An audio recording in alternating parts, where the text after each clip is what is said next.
Le matin, lorsque percent les premiers rayons de soleil, la nuit s'achève alors rapidement, car la lumière du soleil est plus forte que les ténèbres.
Rien qu'en Allemagne, pour environ 80 millions d'habitants, il y a 260 000 antennes relais, plus de 100 millions de téléphones portables et plus de 50 millions de téléphones sans fil. Les antennes sont omniprésentes, il n'y a presque plus d'endroits où les ondes pulsées à haute fréquence ne parviennent pas. Au travers de résultats, de recherches et d'observations dans l'environnement, il devient toujours plus clair que les ondes pulsées à haute fréquence entraînent des dommages sur la santé. Nous vous saluons cordialement pour notre documentaire d'aujourd'hui qui a comme thème « Téléphonie mobile, le danger dissimulé ». Dans ce documentaire, nous vous guidons pas à pas dans un exposé de preuves que chaque amateur peut comprendre facilement. Des questions écrites en rouge vous serviront d'orientation. Ainsi, pas à pas, nous faisons la lumière dans la confusion sur les dangers de cette technologie. Selon la 26e ordonnance de la loi fédérale sur la protection contre les émissions, la population doit être protégée face à ces dangers par la mise en place de normes d'émission. Dans un premier temps, nous répondrons à la question « Est-ce que ces normes d'émission présentent une réelle protection ?» Les ondes naturelles, sans la surcharge de la téléphonie mobile, s'élèvent à 0,000001 microwatts au mètre carré. En Allemagne, le seuil d'émission du réseau UMTS a été fixé à 10 millions de microwatts au mètre carré. C'est justement ici que nous devons nous arrêter et poser la question suivante. Est-ce une bonne chose si des personnes augmentent de plusieurs millions de fois le seuil donné par la nature et décident que c'est sans danger ? La nature est-elle si stupide ou l'homme si intelligent? Comment cette norme a-t-elle été mise en place et qui l'a fixée? Nous sommes ici à Munich, devant le bâtiment de l'ICNIRP, ce qui veut dire International Commission on Non-Ionizing Radiation Protection. En français, Commission internationale pour la protection contre les ondes non ionisantes.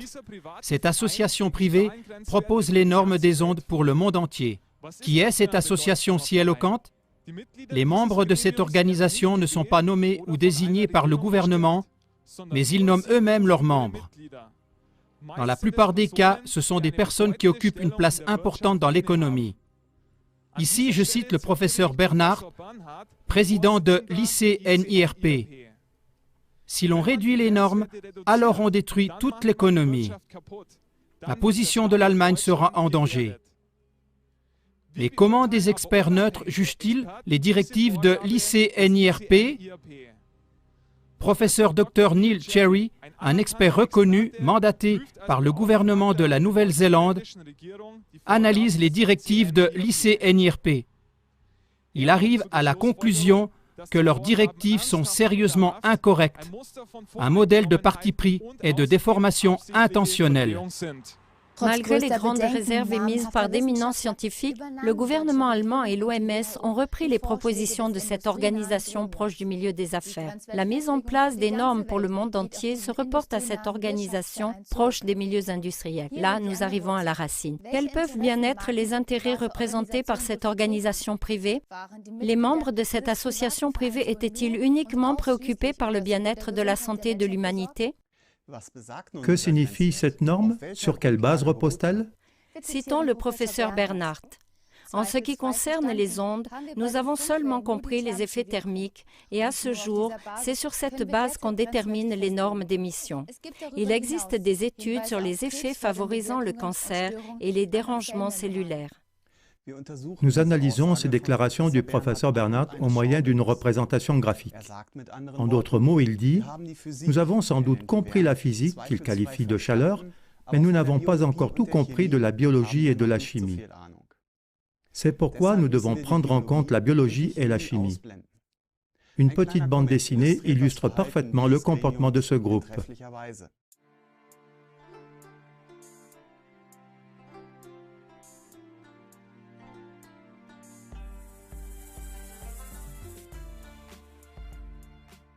Lors d'une excursion scolaire, un élève demande à son prof de physique. Cette amanite de mouche est dangereuse? Est-ce dangereux si je te lance une pierre à la tête à une distance d'1 mètre?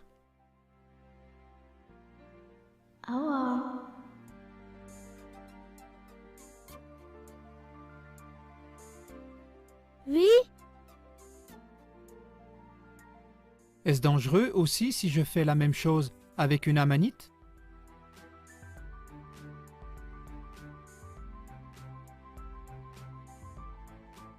Non.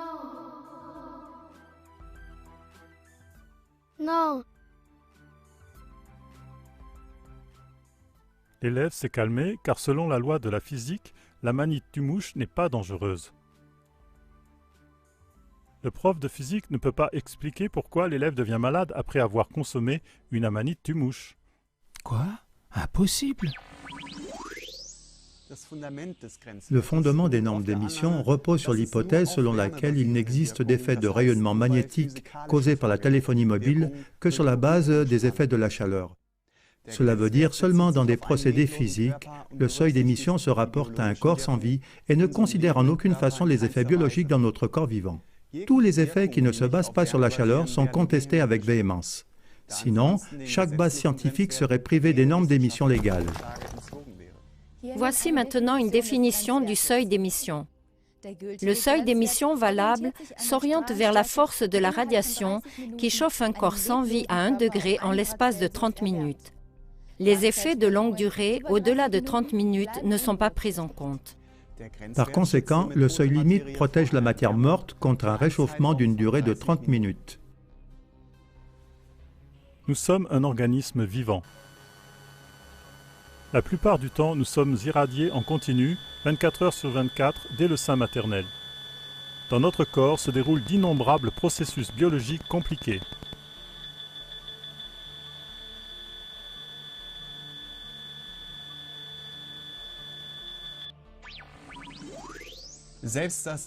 Même le groupe ICN-IRP doit reconnaître dans ses lignes directrices que le seuil d'émission ne protège que des effets sanitaires dus au réchauffement tissulaire immédiat et à court terme. Cependant, tous les spécialistes sont d'accord avec le fait que, par exemple, le Wi-Fi n'entraîne pas de risque d'échauffement. Les normes d'émission protègent contre quelque chose qui ne représente finalement aucun danger et sont donc une sournoise tromperie pour la population. En instituant les normes d'émission, les effets biologiques non thermiques n'ont pas été pris en compte. Par exemple, les effets causés sur les nerfs et sur les hormones ont été complètement ignorés. Si quelqu'un avait mesuré la hauteur du rayonnement radioactif avec le thermomètre et non avec le compteur Geiger, et si à cause de cette mesure thermique, la radioactivité était classée parmi les choses non dangereuses, on l'aurait déclaré fou. Pourtant, on nous vend ceci comme étant la science. Chers téléspectateurs, nous avons montré que les seuils d'émission valables sont irresponsables. La direction scientifique du Parlement européen STOA l'a aussi confirmé. L'inquiétude du public n'est pas sans fondement. Les lieux d'exposition de longue durée ne devraient pas dépasser 100 microwatts par mètre carré. Nos scientifiques et nos experts se sont-ils trompés de dizaines de puissances en établissant le seuil d'émission en Allemagne? Car un accident majeur de la téléphonie mobile nous attend. Les contrevoix des scientifiques renommés confirment cette crainte. Le professeur Volger de l'École supérieure d'ingénieurs d'Aix-la-Chapelle avait déjà dit en 2001 « L'affirmation d'un effet protecteur, le seuil d'émission, doit être considérée comme une fausse information scientifique. Ceci correspond légalement à toutes les caractéristiques de la fraude et inclut les grosses atteintes de négligence, les atteintes intentionnelles et les coups et blessures. » Dans la deuxième étape de notre documentaire, nous voudrions maintenant savoir s'il existe des effets biologiques causés par le rayonnement magnétique de la téléphonie mobile. Déjà en 1992, la Commission de la protection contre le rayonnement a écrit dans le journal Bundesanzeiger numéro 43 au sujet des effets spéciaux non basés sur le réchauffement. Les effets sur les membranes ont été confirmés à plusieurs reprises. Ainsi, leur existence est considérée aujourd'hui comme certaine. Pourquoi ces effets ont-ils donc été ignorés pour définir les normes d'émission? Maintenant, nous allons examiner de très près certaines études scientifiques indépendantes pour prouver la présence des effets biologiques importants du point de vue de la santé. Nous commençons par l'étude Salford. Dans cette étude d'un scientifique suédois, 3 groupes de 8 rats ont été irradiés seulement pendant 2 heures d'affilée au moyen de portables au cours de plus de 1000 expériences avec des différences de rendement. À travers cette radiation, la barrière hémato-encéphalique qui empêche que le poison toxique puisse atteindre notre cerveau s'est ouverte. Les dommages qui en résultent sont irréversibles. La certitude de la preuve est estimée à 99,8%. Nous arrivons à un autre examen qui prouve que la radiation par micro-ondes électromagnétiques causée par la téléphonie mobile provoque un effet biologique dans notre corps. Il s'agit de notre sang. L'effet appelé rouleau de pièces de monnaie démontre comment nos globules rouges réagissent à la radiation. Bonjour, je m'appelle Herbert Jung, je suis praticien de médecine parallèle et homéopathe depuis environ 20 ans. Dans mon travail, j'ai constaté qu'il y a de plus en plus d'obstacles à la guérison qui sont causés par la téléphonie mobile. Il existe aussi beaucoup de maladies qui sont causées par la téléphonie mobile, par exemple l'attaque d'apoplexie ou l'hyperactivité chez les enfants ou différents signes cliniques ou l'hypertension. C'est pourquoi je me suis aussi préoccupé de la microscopie sur fond noir, parce que selon mon point de vue, c'est la seule méthode avec laquelle on constate par image la gravité de la manière dont la téléphonie mobile agit.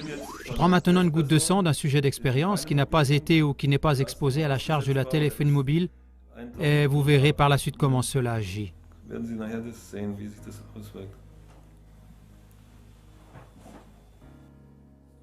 Maintenant, vous pouvez voir la goutte de sang que nous avons prise sur une petite feuille et on peut l'examiner au microscope. On peut bien voir comment le sang apparaît. Maintenant, je place la petite feuille de sang sous le microscope. Oui, là vous voyez maintenant le sang vital d'un patient qui n'est pas exposé à la charge de la téléphonie mobile. Là vous voyez que les érythrocytes sont bien libres. On peut voir le sérum du sang. Il n'y a pas non plus de réseau de toiles d'araignée dedans, donc les philites. Ensuite, je pense que nous allons faire une autre expérience pour voir comment se présente le sang chez la même personne test après 3 minutes de conversation avec un portable. Bon, maintenant je vais rallumer le portable. Allô?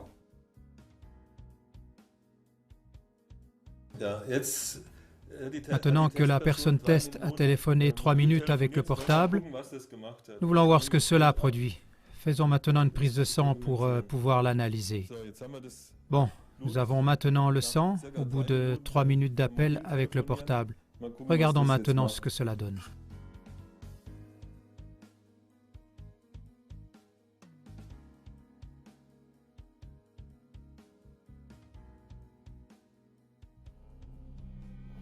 Voyez, ce sang de la même personne qui était tout à l'heure bien séparé et comment maintenant les globules rouges se sont concentrés ensemble comme des rouleaux de pièces de monnaie. Bien entendu, le sang ne peut plus faire son travail. Si c'est une condition permanente, il se forme une forte thrombose à un certain moment et ça dépend de l'endroit où elle se fixe. Si c'est au cerveau, il y aura une attaque d'apoplexie. Si c'est au cœur, ça provoque un infarctus cardiaque ou au poumon des thromboses selon l'endroit. On se pose la question de savoir si on peut survivre à cela ou en rester paralysé.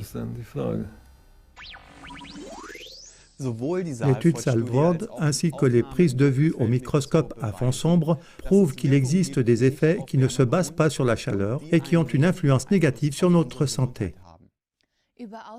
Il n'y a pas d'études à l'échelle mondiale qui attestent les effets des rayonnements des mâts émetteurs sur la santé de la population.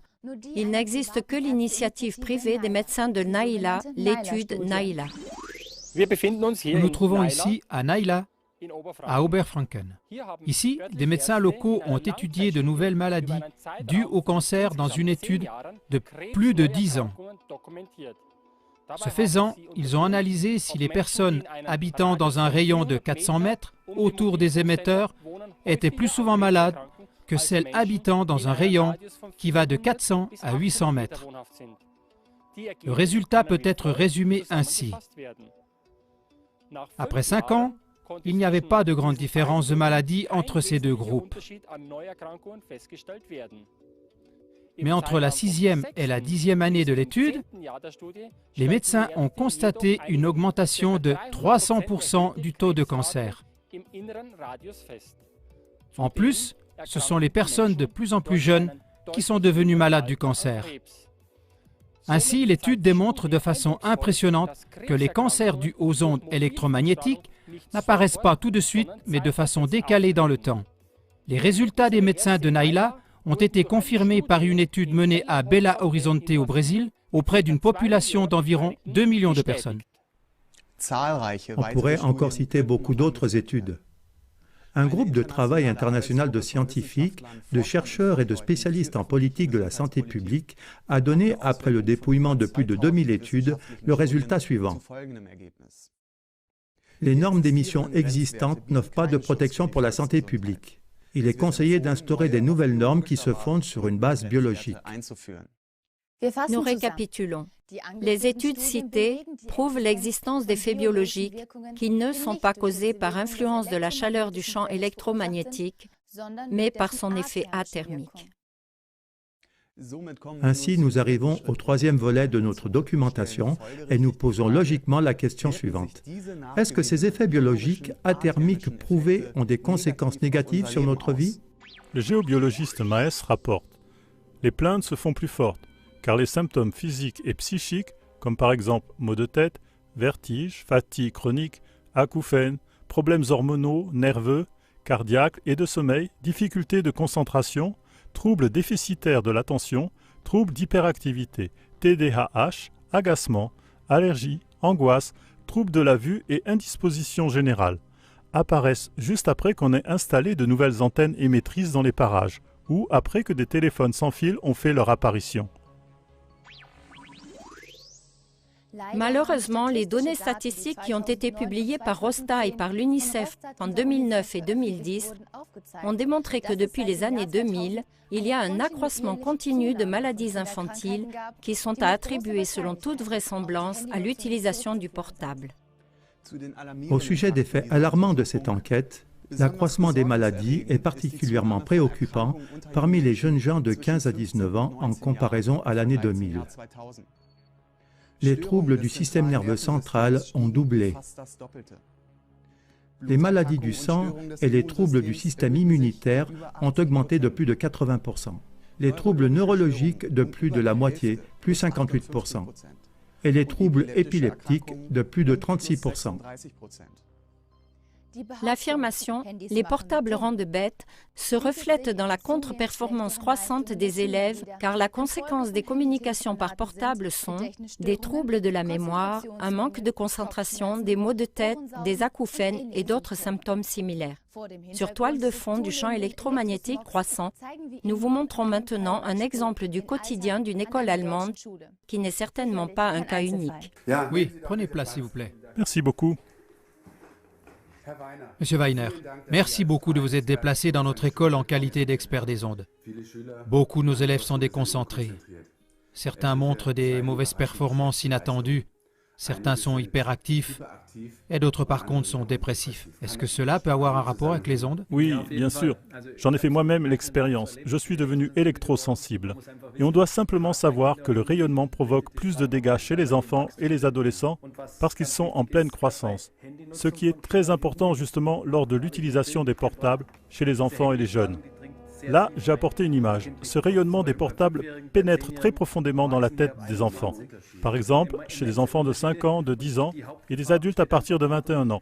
Il y a d'immenses différences et le danger principal vient tout simplement du fait que tout est caché. Nous n'avons pas de sens adapté. Nous ne pouvons pas le sentir, nous ne pouvons pas le percevoir. Nous ne sentons pas le goût du rayonnement. Nous ne l'entendons pas. Tout est imperceptible. C'est pourquoi je me suis dit aujourd'hui, j'apporte un peu de lumière dans l'obscurité et j'ai apporté un appareil de mesure. Ainsi, je peux vous rendre audible le rayonnement. Je le mets simplement en marche. Maintenant, nous sommes déjà complètement dans la zone rouge. Et oui, je prends la liberté, j'ai déjà trouvé votre téléphone sans fil sur votre bureau. Maintenant, nous voyons qu'il est déjà dans la zone verte. Monsieur Weiner, ici dans notre pièce d'ordinateur, pouvez-vous également rendre le rayonnement visible? Bien sûr. Croyez-vous qu'un élève puisse se concentrer avec une telle exposition au rayonnement? Voyons voir d'où il vient.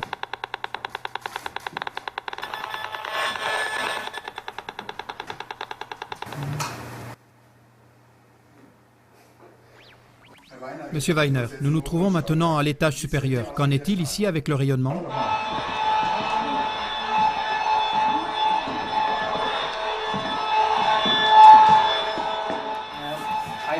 C'est clair. La source de rayonnement est là, en face. Alors maintenant, je ne peux plus retirer de prise. Dans ce cas, c'est vous qui devez vous mobiliser. Au mieux avec des lettres et avec de la pression directe à l'adresse des autorités et des opérateurs. Car une chose est claire, avec une telle exposition au rayonnement, les cours et la santé ne sont pas compatibles. La nouvelle suivante venant de Bavière confirme que notre court-métrage est d'actualité. Le 1er août 2007, Spiegel Online rapportait « Le Parlement bavarois recommande à toutes les écoles de s'abstenir des réseaux Wi-Fi ». Dans certains formulaires d'inscription scolaire, on trouve même le passage suivant. Je suis aussi d'accord qu'en cas d'admission, mon fils ou ma fille reçoivent l'enseignement en utilisant le Wi-Fi. Que la direction de l'école veuille se protéger juridiquement montre combien cette technologie est dangereuse. Par exemple, quelle école se protégerait juridiquement pour l'utilisation d'un rétroprojecteur? Même la justice atteste maintenant la nocivité des portables. La Cour d'appel de Brescia, en Italie du Nord, a certifié par un jugement maintenant définitif une relation de cause à effet. La tumeur cérébrale d'un employé est attribuée à l'utilisation prolongée du portable et du téléphone sans fil pour des raisons professionnelles. Le jugement est aussi novateur parce que les juges ont exclu des expertises financées par l'industrie, considérées comme étant non crédibles, et ils ne se sont appuyés que sur des expertises indépendantes. La Cour suprême italienne de Rome a entre-temps confirmé le jugement de la Cour d'appel. Un jugement très spécial. Sur quoi a-t-il été fondé? Oui, c'est vraiment un jugement spécial parce que c'est le premier cas au monde pour lequel on a reconnu une maladie professionnelle ayant pour cause le rayonnement électromagnétique. Le tribunal de Brescia a donc reconnu et confirmé qu'il y avait une forte et intense utilisation du portable durant les 10 dernières années.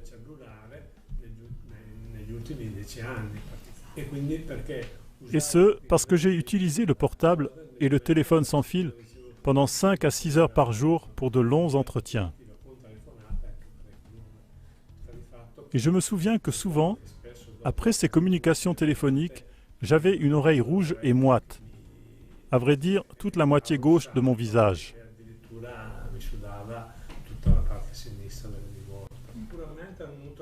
Ceci est vraiment très alarmant.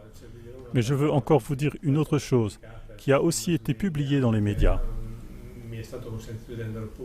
Mon collègue de travail, qui était directeur commercial, lui aussi, il a utilisé le portable dans la même mesure que moi. Il a été atteint par la même maladie. Même un autre homme de Casalmaggiore, environ 30 km d'ici.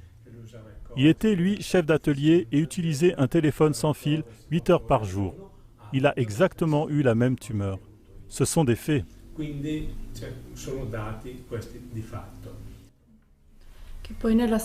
Dans le jugement que vous avez mis aimablement à notre disposition, on fait aussi mention d'une comparaison entre le rayonnement d'une bombe atomique et la téléphonie mobile. Qu'est-ce que vous pouvez en dire?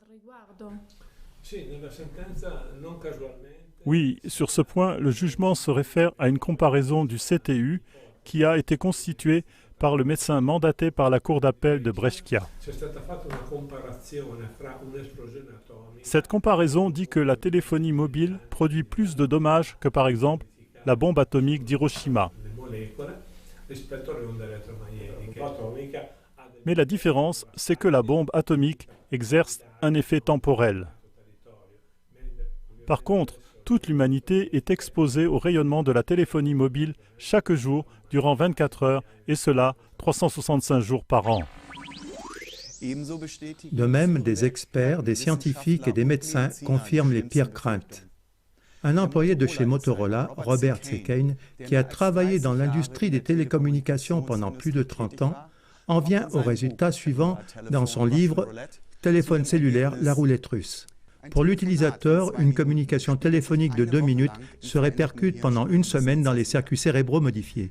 L'utilisateur du portable remarque l'altération de son tissu cérébral seulement lorsque son cuir chevelu, qui absorbe très peu d'énergie, est chaud au toucher.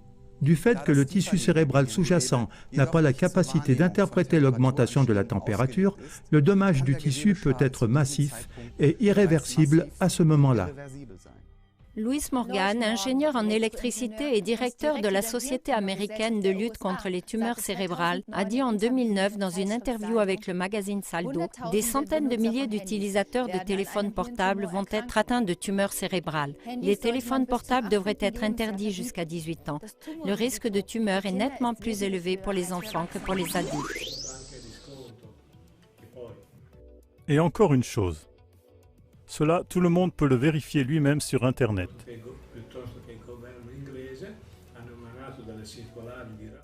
Les gouvernements français et anglais ont adressé des lettres de recommandation aux familles et aux médecins, où ils écrivent que les enfants jusqu'à 14 ans ne doivent pas utiliser de téléphone portable. Parce que dans cette phase de développement, où les organes des enfants, garçons et filles, se développent, une utilisation intense du téléphone portable peut causer de graves dommages pathologiques.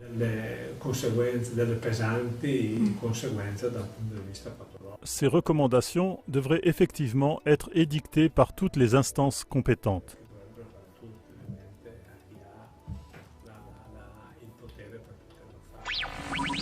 Nous arrivons maintenant à une question très importante.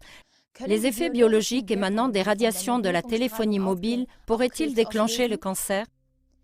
L'Organisation mondiale de la santé, OMS, a annoncé le 1er juin 2011 que le Centre international de recherche sur le cancer, CIR, a classé le rayonnement électromagnétique de haute fréquence sur la liste des substances cancérigènes dans la catégorie 2B. 31 experts de 14 pays ont obtenu ce résultat après l'interprétation de presque toutes les preuves scientifiques disponibles. Cette nouvelle classification a révisé la déclaration précédente disant que les ondes magnétiques ne seraient qu'en mesure de chauffer le tissu. Il est prouvé que le cancer ne provient pas d'un effet thermique. Par cette classification, la dangerosité des ondes électromagnétiques est comparée au danger des vapeurs d'essence, de chloroforme et de l'herbicide DDT. Malgré cette classification et malgré les études énumérées comme par exemple l'étude Nalia ou Zalford, la norme d'émission reste inchangée et la possibilité que la téléphonie mobile puisse causer le cancer est encore toujours contestée avec véhémence par les opérateurs et même aussi par les politiques, sous prétexte qu'il n'y aurait pas de preuves. Monsieur Weiner, vous avez une formation de radioélectronicien et vous êtes connu pour de nombreuses conférences et émissions de télévision. Pouvez-vous confirmer qu'il existe un risque de cancer très élevé à proximité d'une antenne? Oui, la classification de la téléphonie mobile comme étant un cancérigène possible par l'Organisation mondiale de la santé est, d'après mes années d'expérience, largement minimisée. De partout, les initiatives citoyennes me confirment qu'à proximité d'une antenne, et particulièrement dans la direction principale d'émission, c'est dans ces maisons-là qu'il y a une recrudescence de cancer. Tous les groupes d'âge sont touchés et les gens y meurent. Et ici, nous le voyons donc à l'exemple de l'émetteur sur cet immeuble. Les émetteurs sont orientés de telle sorte qu'ils émettent directement dans les centres-villes et dans les rues et les maisons. Pour celui qui veut regarder de plus près, je recommande comme exemple bien documenté l'étude de Müllendorf en Autriche et l'article sur le village cancer Voltorino en Italie. Là, vous pouvez encore voir beaucoup plus de choses avec plus de précision. Mais dans les faits, nous le voyons de toute façon, c'est partout pareil sur toute la Terre. De nombreux autres rapports similaires nous sont parvenus, montrant un lien évident entre les cas de cancer et la proximité des stations d'antennes électromagnétiques. La radio allemande a fait une émission au sujet de la ville de Steinbach-Allenberg. Là-bas, le taux de cancer est 8 fois supérieur. À Mittelsteinae, près de Cuxhaven, sur 260 habitants, plus de 30 personnes souffrent de divers types de cancers. En Grande-Bretagne, l'opérateur O2, dans le comté de Warwickshire, a dû démonter son antenne suite aux protestations de la population après la survenue de 31 cas de cancer dans une seule rue. Italie, étude Radio Vatican. Preuve épidémiologique qu'à 6 km de portée autour de l'émetteur, il y a une augmentation de 220% de leucémies infantiles. Michelozzi, 2001. Pologne, Omega News, tour émettrice de la mort, 55 morts à Chlousk. Israël, Netanyahu, risque quadruplé de cancer à proximité d'antenne. Burgerwelle, Suisse. Nouvelle-Zélande, étude Cherry, lien de cause à effet entre les cas de tumeur et le nombre d'émetteurs actifs en fonction de la distance. Cherry, 1999.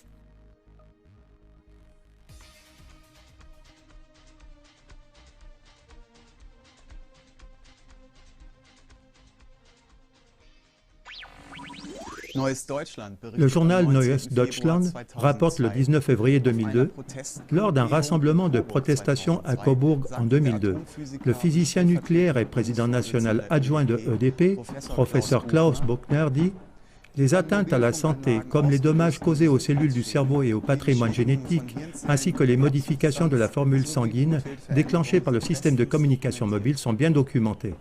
En ce qui concerne les normes d'émission trop hautes pour le rayonnement de téléphonie mobile, Buchner a souligné « C'est un meurtre, il y a des gens qui en mourront. Afin de protéger la vie, il est nécessaire de punir les responsables pour atteinte aux droits de l'homme. » Nous résumons la troisième partie de notre documentation. Le rayonnement de haute fréquence endommage considérablement nos vies.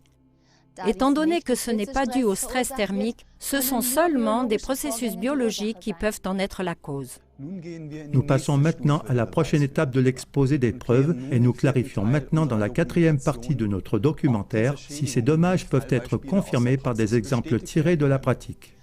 Dans le contexte de ce documentaire, nous ne pouvons au mieux que montrer la pointe de l'iceberg, parce que des milliers de cas sont survenus bien en dessous des normes en vigueur. Nous citerons maintenant deux cas en exemple. Friedrich Stengel, un agriculteur de Oettingen en Bavière. À côté de sa ferme, une antenne de téléphonie mobile a été érigée en 1997. Ensuite, une odyssée a commencé. Je m'appelle Friedrich Stengel et j'habite à Oettingen. Je tiens à vous raconter brièvement ce que j'ai vécu depuis que l'antenne a été installée en 1997. Déjà au printemps 1998, nous avions remarqué que les hirondelles et plein d'autres oiseaux migrateurs se tenaient à l'écart. En fait, à l'époque, nous ne savions pas encore que ces ondes étaient néfastes. Ça, nous l'avons remarqué seulement des années plus tard par des analyses de la formule sanguine, etc. Chez les vaches, déjà au printemps et en été 98, il a été constaté que la fécondité diminuait de plus en plus et leur état de santé empirait.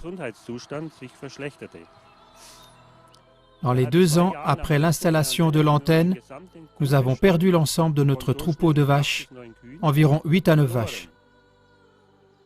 Et environ 10 veaux morts-nés. Cette histoire s'est toujours aggravée.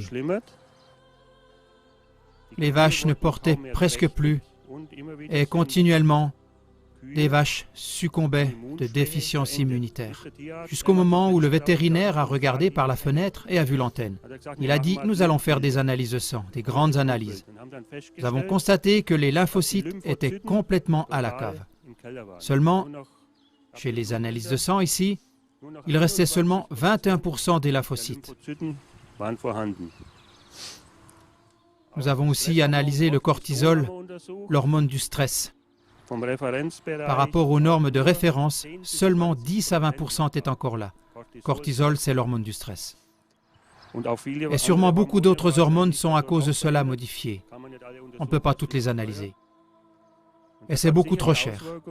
Et cela a sûrement comme conséquence que les bêtes ne portent plus.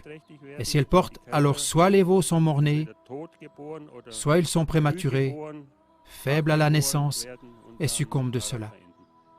Le bilan jusqu'à aujourd'hui, plus de 30 vaches mortes, toutes de déficience immunitaire. Depuis, nous laissons faire un bilan sanguin chaque année, précisément prouvé. Et plus de 100 veaux morts-nés, prématurés, nouveaux-nés faibles. Et cela sur un troupeau moyen de 8-9 vaches. Pour ces 3 derniers mois seulement, nous avons de nouveau perdu 3 vaches. La 4e est couchée là, ce sera sûrement la prochaine. Et ce qui est encore là est un reste lamentable. Entre-temps, nous nous sommes tournés vers les politiques et les opérateurs de téléphonie mobile. Ils doivent donc enlever cette antenne. La réaction a été la suivante. Le vétérinaire de l'État s'est trouvé devant notre porte avec la mission de trouver la cause de ce problème. Il a cherché désespérément pendant 2 ans. Il a pris des échantillons de sang, tout cherché, tout, mais il n'a rien trouvé d'autre. D'autres maladies virales et d'autres choses encore, analyse du sol, analyse de l'air, tout cherché intensivement pendant 2 ans. Après 2 années, il est parti, il a dit « Oui, ça ne peut être que ça, l'exposition aux ondes. Les analyses de sang sont sans équivoque. Il va s'en occuper, l'antenne doit disparaître. » Ça, c'était il y a environ 7 ans. Nous n'avons plus rien entendu depuis de cet homme. Il s'est fait mettre une muselière et il ne dit plus rien à ce sujet. Il a fait 2 ans de recherche sur demande du ministère de l'Environnement de Bavière. Durant la 3e année, j'ai appelé au ministère de l'Environnement à Munich, au temps de Stoiber et Schnapphoff. Oui, qu'est-ce qui se passe maintenant? Quand l'antenne va-t-elle être enlevée? Les résultats des recherches sont pourtant sans équivoque. Oui, alors la dame au téléphone, la vétérinaire du ministère de l'Environnement, est devenue grossière. Oui, qu'est-ce que je veux encore? C'est toujours la même chose. C'est toujours la même chose qui revient. Qu'est-ce que je veux encore? Alors j'ai dit oui, évidemment, tant que l'antenne est là, c'est toujours la même chose. Alors elle est devenue encore plus grossière et a dit « Oui, à l'avenir, économisez vos timbres, vos coups de téléphone. Pour nous, vous êtes morts. » On doit vraiment entendre ça, mot pour mot. Et depuis, c'est le silence radio. L'antenne est toujours là, les problèmes sont toujours là et empirent maintenant. Depuis le passage en LTE, il est à observer que les animaux deviennent agressifs, parfois agressifs. Et de nouveau, l'infertilité a augmenté massivement et comme je l'ai déjà dit, l'état de santé continue à se détériorer toujours plus. LTE donne le coup de grâce à la chose. Une autre personne concernée, c'est Ulrich Weiner. Il est fortement électrosensible et ne peut vivre que dans la forêt en zone blanche. Nous lui avons rendu visite. Déjà enfant, je m'intéressais à cette technique radio. À l'âge de 18 ans, j'ai créé une entreprise de technique radio. J'ai moi-même utilisé intensément cette technique, je n'avais jamais rien remarqué. Et puis ça a commencé avec des troubles de la concentration, avec des maux de tête après chaque communication par portable. Et bien sûr, dans un premier temps, j'ai toujours pensé « Bah ouais, tu as du mal dormir ou tu as trop de stress ». Mais je ne l'ai jamais mis sur le compte des ondes radio. Ensuite, cela a empiré. Des troubles de la vue, des troubles du langage, des troubles du rythme cardiaque, jusqu'à la défaillance du système nerveux central. Et puis, après le premier effondrement en 2002, j'ai vraiment dû en tirer des conséquences. Et je suis sorti pour venir ici, dans les dernières zones blanches d'Allemagne, ici au milieu des forêts, et depuis je vis ici, hors de tout réseau de téléphonie mobile. Je vais vous raconter quelques cas de mon cabinet, pour lesquels la téléphonie mobile était en cause. Souvent, il n'est pas facile de trouver le lien. J'ai eu par exemple un enfant, il avait 5 ans. À l'école maternelle, il passait pour être hyperactif pour eux. Il était insupportable. De plus, il faisait des crises d'épilepsie. Alors ils ont consulté la clinique universitaire à Würzburg et ils ont prescrit à l'enfant du Ritalin et des antiépileptiques, donc des médicaments contre l'épilepsie. Mais les parents n'étaient pas d'accord et ils sont venus chez moi. À ce moment-là, je lui ai fait une prise de sang et j'ai vu que le sang était complètement grumeleux. Bien que l'enfant n'ait pas téléphoné lui-même, les parents avaient 2 téléphones sans fil à la maison et cela en était la cause. Je les ai mis au pied du mur, soit l'enfant, soit le téléphone sans fil. Dieu merci, ils ont choisi l'enfant. Ils les ont enlevés et ont installé un téléphone filaire normal. Peu de temps après, il allait beaucoup mieux. Depuis, l'enfant est scolarisé, il est premier de la classe et on lui fait des compliments pour son comportement social. Il n'a jamais pris aucun de ses médicaments. J'ai une patiente de 88 ans, elle était encore en forme. En 3 semaines, elle a été hospitalisée 2 fois pour hypertension, bien que son médecin lui ait donné 4 médicaments. J'ai dit à cette patiente, maintenant c'est terminé. Vous enlevez votre téléphone sans fil. Elle téléphonait parfois 4 heures ou plus. Elle a installé un téléphone normal et un dans sa chambre à coucher. Maintenant, cette dame n'a absolument plus besoin de médicaments pour sa tension. Les 4 médicaments sont supprimés. Elle prend quelques Globuli et sa tension est stabilisée depuis 9 mois. Souvent dans le commerce, des puces de protection et toutes sortes d'autres choses sont proposées pour prévenir ou atténuer l'exposition aux ondes. De mes recherches, il résulte sans équivoque que cela ne fonctionne pas. J'avais un architecte qui a appliqué toutes sortes de mesures de protection sur son portable. Mais d'après le contrôle en chambre noire, après avoir téléphoné, il n'avait aucune protection. Il y avait plein de grumeaux, même une personne qui avait pris des pierres spéciales. Rien n'a changé, les grumeaux restent. Nous récapitulons les recherches scientifiques, des hommes, des animaux et des plantes atteints, ainsi que des exemples pratiques, prouvent sans équivoque que le danger des micro-ondes des antennes ne se manifeste pas par un effet thermique, mais par des processus biologiques. Les normes d'émission sont une tromperie manifeste de la population. Même les opérateurs de la téléphonie mobile ne peuvent plus nier ces faits. Dans une demande officielle de brevet de la Swisscom AG concernant la réduction d'électrosmog dans les réseaux électriques locaux sans fil Wi-Fi, les opérateurs de la téléphonie mobile concèdent franchement cette tromperie. Ils conviennent que la dégradation du génome des globules sanguins humains en cas d'irradiation avec des champs électromagnétiques est clairement prouvée et qu'il y a des indications d'un risque élevé de cancer. Par conséquent, les opérateurs de la téléphonie mobile eux-mêmes attestent un effet biologique du rayonnement. Ainsi, nous pouvons clôturer l'exposé des preuves de ce documentaire, car les faits ne peuvent être plus incontestables. Quand les preuves rassemblées sont évidentes pour tout le monde, inévitablement, une question ultérieure doit être posée dans la 5e partie de notre dossier. Pourquoi n'agit-on pas sans tarder pour protéger la population ? Nous nous trouvons à Kempten, devant le ministère de la Santé. Ici, en 2007, il est arrivé que des études de médecins ont été ignorées.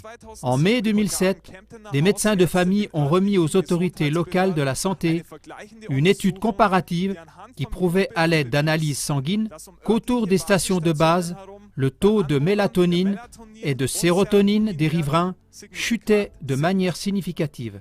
Le rapport a été ignoré. En Bavière, lors d'une conférence, il y a eu une altercation verbale avec un représentant des autorités sanitaires.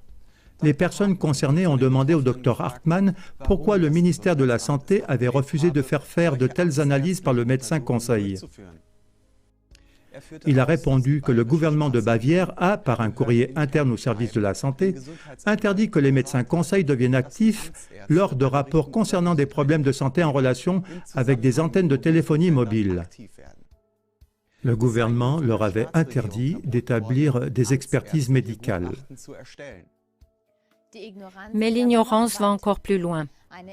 Une délégation de médecins a remis en 2006 à l'Office fédéral pour la radioprotection BFS un document de 700 pages sur les maladies dues au rayonnement. Jusqu'à présent, il n'a pas été pris en considération pour procéder à des mesures de protection. Nous nous trouvons devant les services d'hygiène à Stuttgart. Une initiative citoyenne locale résume le comportement des services administratifs de la manière suivante. La prévention de la santé devient de l'irresponsabilité organisée.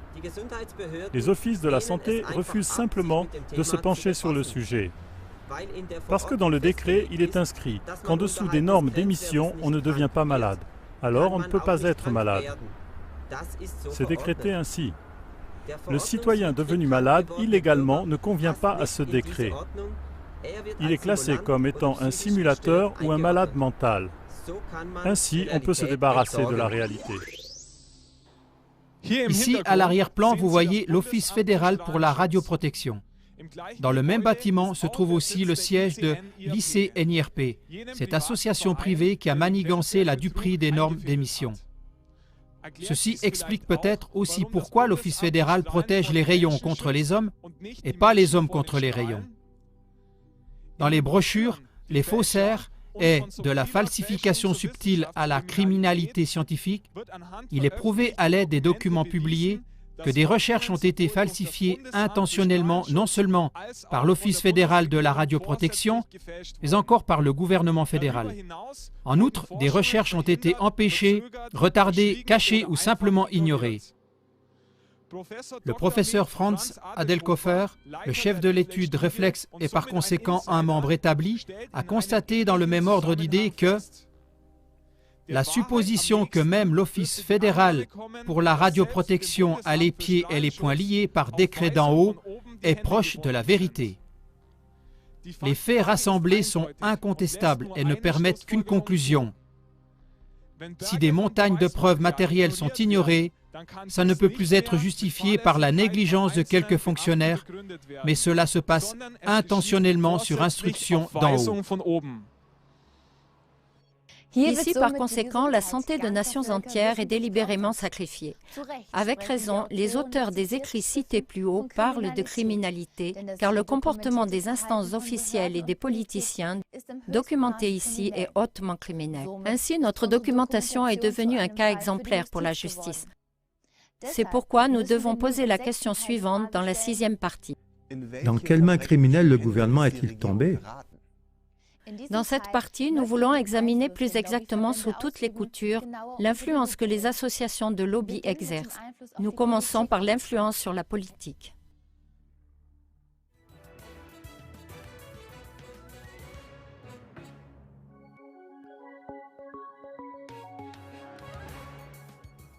Le ministre de la Santé de l'époque, Horst Seehofer, a confirmé la pression trop grande des lobbies pharmaceutiques à l'égard de la politique dans l'émission Frontal 21 du 26 juillet 2006 sur ZDF. Il s'exprimait sur le repli des politiciens dans certaines décisions de la manière suivante. C'est ainsi depuis 30 ans jusqu'à ce jour.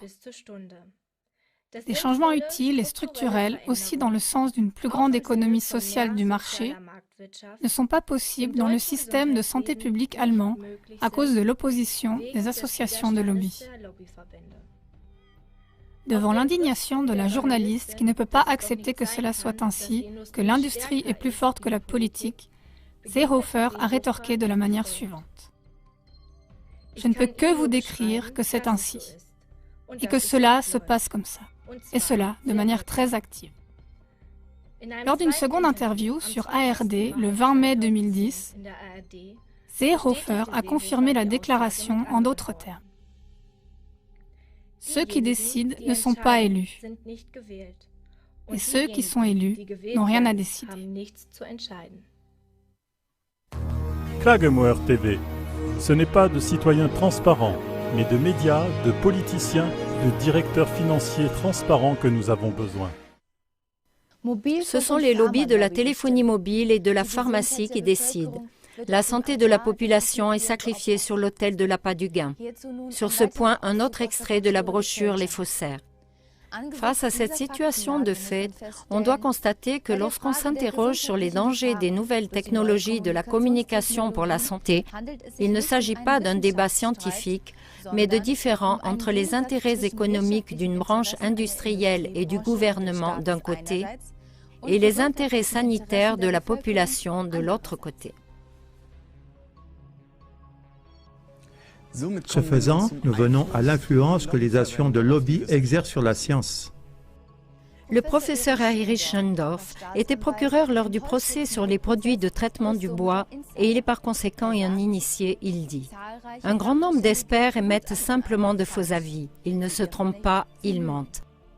Et ils mentent avec calcul, toujours au profit des parties prenantes à l'affaire économiquement plus puissantes, au profit de l'entreprise, du cartel des industries et du fabricant.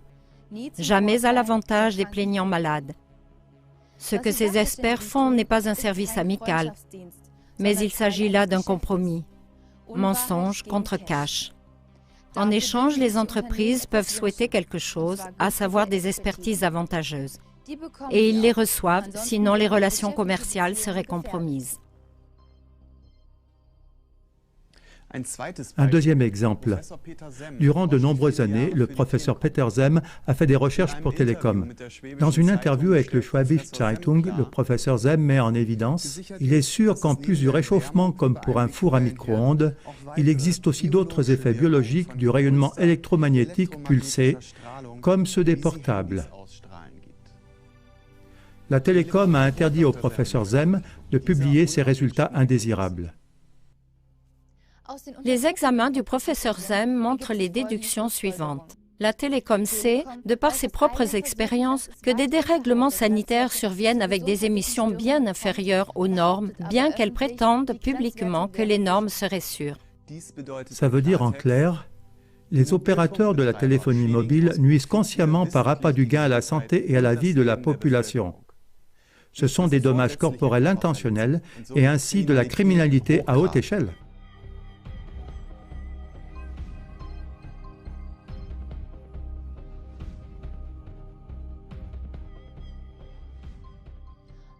Le magazine Nature Arts de décembre 2007 raconte aussi des scientifiques qui ont fait des recherches sur ordre de l'industrie et qui ont publié des résultats alarmants ont été diffamés, menacés et licenciés. Les auteurs de la brochure Les Faussaires résument. Plus de la moitié des études sur la téléphonie mobile sont payées par l'industrie de la téléphonie, qui se choisit pour cela des personnes de confiance. Mais celui qui croit que le gouvernement fait en sorte que les contrôles soient suffisants et qu'il privilégie les scientifiques indépendants comme il serait de son devoir se trompe. Via Télécom, l'État est lui-même un opérateur de téléphonie mobile. Il s'est lui-même vendu, ainsi que la santé de la population, pour 50 milliards de redevances 3G. Il a débureaucratisé les droits de construction, assoupli les contrôles de sécurité et mis au pas ses administrés. La voie est libre pour l'implantation sauvage d'antennes. On en vient à l'influence que les cartels de lobby exercent sur les médias. La plupart des grands journaux scientifiques et les grands médias ne publient presque que des rapports rassurants. Mark Lutz, un étudiant en spot publicitaire, a voulu donner la preuve par l'exemple et a écrit un exposé pour un documentaire sur les dommages causés par les ondes électromagnétiques et a proposé son histoire à des chaînes de TV dominantes et à des magazines connus. Voici la réaction d'une chaîne de TV connue.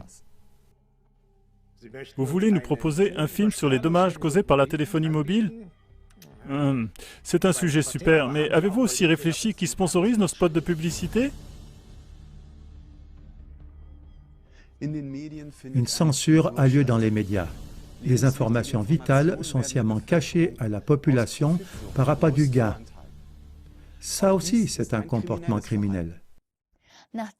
Après avoir constaté que les lobbies contrôlent aussi bien la science que les médias et même la politique, nous allons au 7e volet et nous posons la question suivante.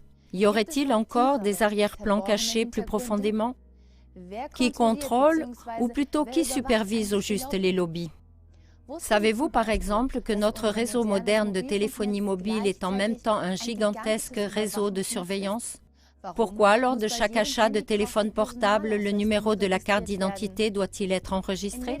Dans chaque portable, les possibilités de surveillance, y compris la fonction puce, sont mises en fonction dès le début.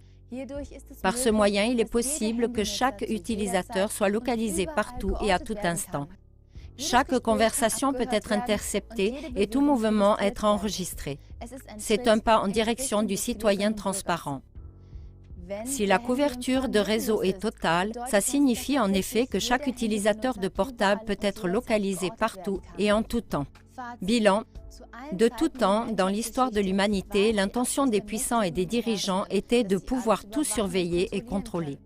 Il n'y a encore jamais eu une possibilité de contrôle aussi parfaite et sans faille que celle d'aujourd'hui. Le livre renommé 1984 de George Orwell n'est plus une fiction, il est la réalité. Chaque utilisateur de portable est automatiquement prisonnier du réseau de surveillance. Pourtant, parallèlement au réseau de surveillance, le réseau de téléphonie mobile peut aussi être détourné comme une arme militaire à des fins de contrôle mental. Ainsi, entre les années 1962 et 1979, l'ambassade américaine à Moscou a été irradiée par des micro-ondes par le gouvernement russe. En raison de cette irradiation par micro-ondes, un tiers des employés de l'ambassade américaine est finalement décédé du cancer. Les Soviétiques connaissaient l'efficacité biologique de ces irradiations par micro-ondes qui étaient bien inférieures aux normes en vigueur. Bien que les Américains aient protesté contre ces irradiations, les Soviétiques ont pu continuer celles-ci avec l'argument que l'irradiation est 10 000 fois inférieure aux normes en vigueur pour la téléphonie mobile. Le scientifique Tim Reifat a fait des recherches sur ces armes à micro-ondes. Il a découvert que les Soviétiques utilisaient à l'époque les fréquences de notre réseau de téléphonie mobile actuel, c'est-à-dire 900 à 1800 MHz. Ce sont exactement les fréquences de notre réseau actuel. La citation suivante vient aussi de lui. C'est une règle des services secrets de cacher quelque chose au grand public. Amener la population à accepter une arme à micro-ondes pour contrôler les consciences et influencer son comportement sous couverture de la téléphonie mobile, c'était un coup de génie. Que les hommes payent encore pour ces appareils de contrôle des consciences afin que leur cerveau et leur conscience puissent être endommagés pour les rendre plus facilement contrôlables et dociles, c'est du génie diabolique. Nous récapitulons. Nous avons montré que les taux d'émission en vigueur pour les ondes électromagnétiques pulsées est une tromperie évidente de la population. Les normes d'émission ne nous protègent pas, elles nous trompent. Les dommages démontrés, causés aux hommes, aux animaux et aux plantes, prouvent que cette technologie est orientée contre la vie et pour cela doit être rejetée jusqu'à ce qu'une alternative inoffensive soit trouvée. L'irradiation forcée de toute la population a été légalisée par la puissance des lobbies et est maintenant tolérée par les autorités. C'est pour cette raison qu'il est nécessaire d'inverser la démonstration des preuves. L'industrie doit prouver l'innocuité de ses produits. Ce n'est plus aux malades de porter le poids des preuves. L'argumentation des opérateurs, selon laquelle les préjudices ne sont pas prouvés, ne peut plus être acceptée. Cette façon d'argumenter n'est finalement que la preuve que les opérateurs ne s'intéressent en aucun cas à la santé de la population, mais qu'ils sont uniquement poussés sans scrupule par des intérêts économiques. Sinon, en cas de soupçon, ils débrancheraient déjà préventivement les antennes jusqu'à la preuve totale de l'innocuité. Que pouvons-nous faire? Klaus Weber, auteur de la brochure « La téléphonie mobile, le danger passé sous silence » a fait quelque chose. Nous l'avons interviewé à ce sujet. Nous passons l'antenne au studio de Heilbronn. Monsieur Weber, qu'est-ce qui vous a motivé à rédiger cette brochure d'information? La dimension du préjudice causé par cette technologie m'a profondément choqué. Presque tous les habitants sont concernés et la plupart ne sont pas conscients du danger. Alors j'ai simplement dû agir.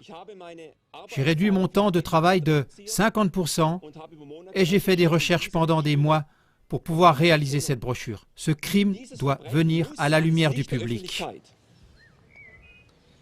À votre avis, que pouvons-nous faire contre cette irradiation forcée?